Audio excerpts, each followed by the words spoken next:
সব বিভেদ ভুলে কি অবশেষে এক হয়ে যাচ্ছেন শাকিব খানের অপবিশ্বাস? অপু সাকিব আবার মিলে যাচ্ছেন। মোস্ট ওয়েলকাম যদি তারা সেটা ফিল করে। এবার সাকিব ও অপু বিশ্বাসের এক হওয়া নিয়ে সাকিব ও অপুকে ওয়েলকাম জানালেন শবনম বুবলি। মানুষের বাস্তব জীবনটা আসলে আপু আমার মনে হয় যে এটাও একরকমের প্রহেলিকা, কারণ কখন কি হবে, সময় কোথায় কখন কাকে নিয়ে যাবে এটা আমরা কেউ জানি না। বুবলি কি এখন ভালো আছে?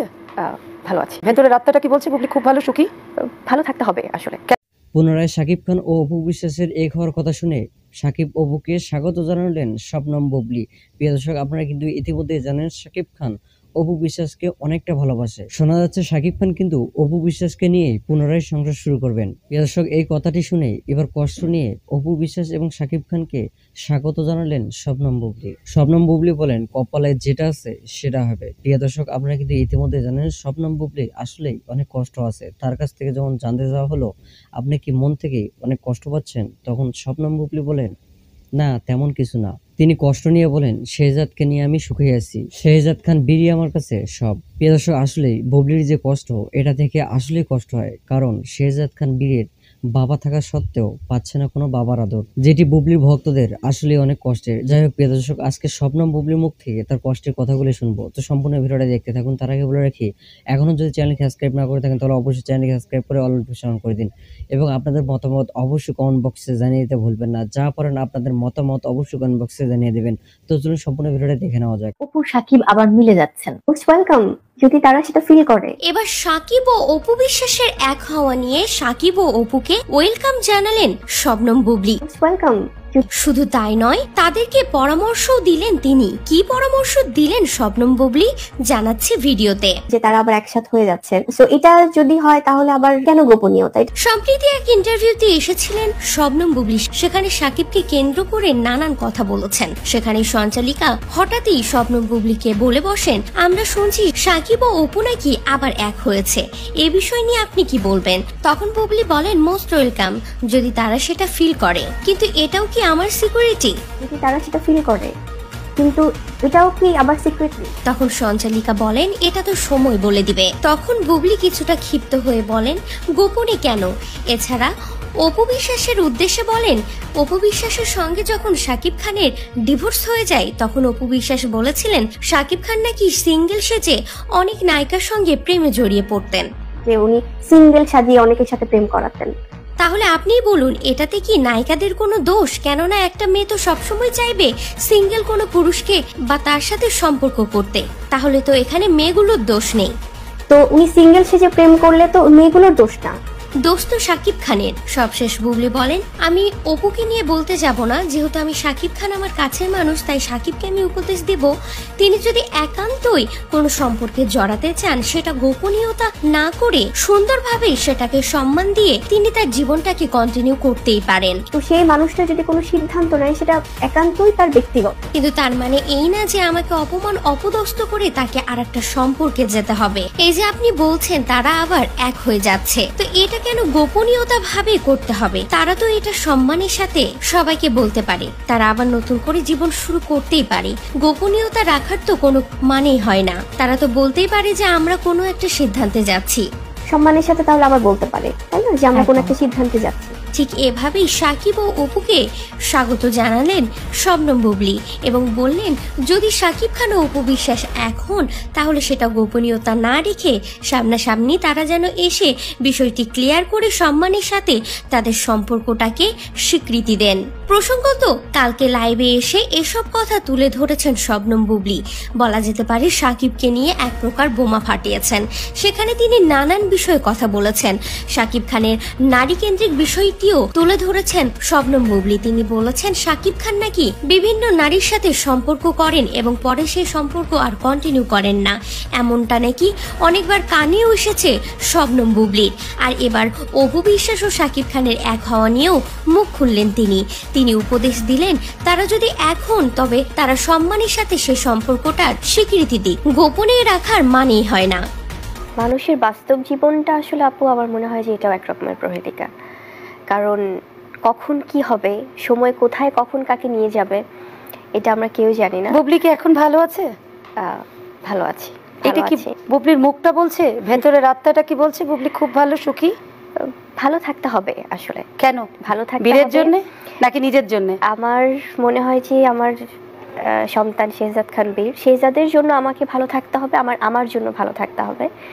কারণ এটাই লাইফ, এটাই জীবনকে এগিয়ে নিয়ে যেতে হবে। এবং হয়তো বা আমি আমার জায়গাটা থেকে যদি বলি আপু, আমি ব্যক্তি জীবন নিয়ে আমি কখনোই আসলে কথা বলি না।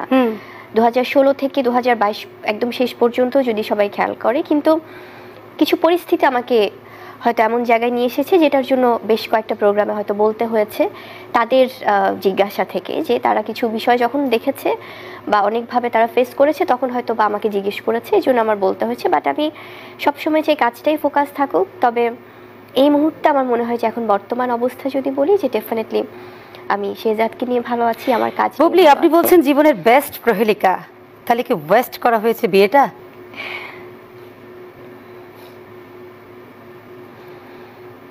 বুবলি ওকে না কোনো পানি দেখবো না, কারণ বুবলি নিজের মেধা যোগ্যতায় বুবলি একটা যোগ্য মানুষ, বুবলি একটা পরিপূর্ণ মানুষ, বুবলি একজন শিক্ষিত মানুষ। কিন্তু সেই জায়গাতে যে তখন প্রশ্ন তোলে মানুষ যে বুবলিকে যে ছেড়ে গেছে, বুবলিকে যে অপমান করে, বুবলিকে যে অপবাদ দেয়, সেই বুবলি সেই মানুষটাকে নিয়ে কথা বলার সময় কেন তার চোখে পানি আসে? সেই মানুষটি অর্থাৎ শাকিব খানকে বুবলি কতটা ভালোবাসে, কতটা ঘৃণা করে? এটা আমার মনে হয় যে আসলে ইমোশনটা আমার বন্ধ করে দেওয়া উচিত। আমার ভালোবেসে ধোকা খাওয়ার জায়গাটা থেকে কষ্ট দেয়। এগুলো নিয়ে না আসলে আপু কিছু কেন বলতে চাচ্ছি না এখন, কারণ আমার কাছে মনে হয় যে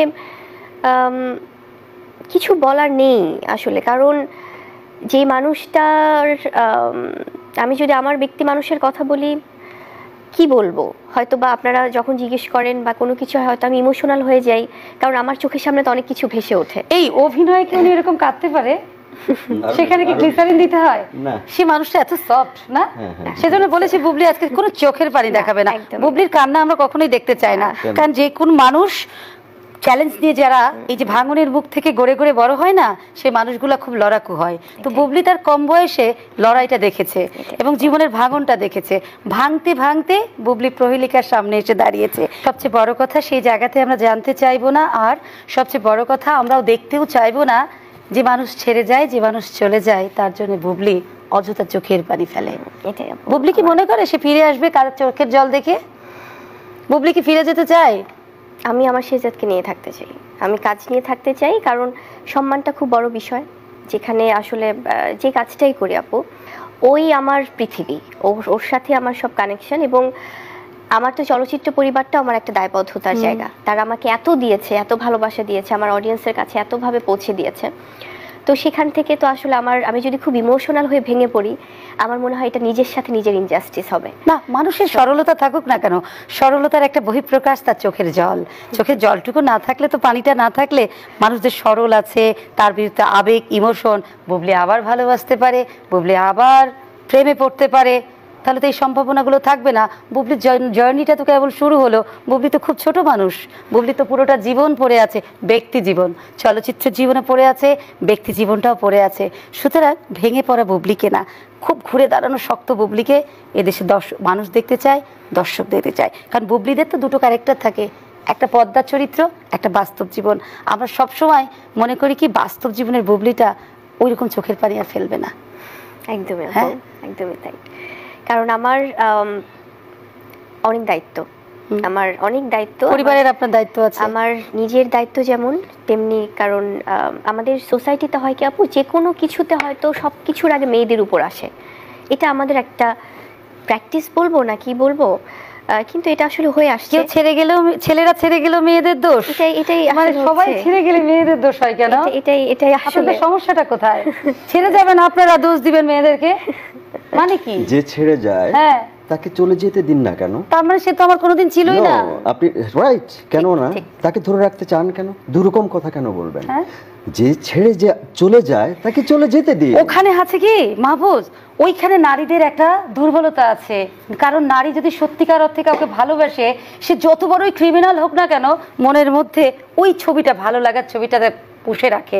ক্রিমিনাল ছবিটা না সে দেখতে চায় না, তার দুর্বল মুহূর্তে ওই মানুষটার ভালো মুহূর্তগুলোকে মনে করে, তখন চোখের পানি আসে। তখন মনে করে মানুষটা এমন হতে পারে।